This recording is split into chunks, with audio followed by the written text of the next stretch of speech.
If you ride a motorcycle or know someone who does, heads up. Today you'll see extra patrols on Interstate 5 in Shasta County looking to keep motorcyclists safe.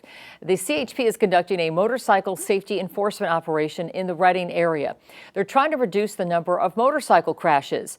Check out these numbers. The CHP said during 2022 there were 42 injury crashes involving motorcycles and 4 deadly crashes involving motorcycles, and that's just in the Redding CHP patrol area.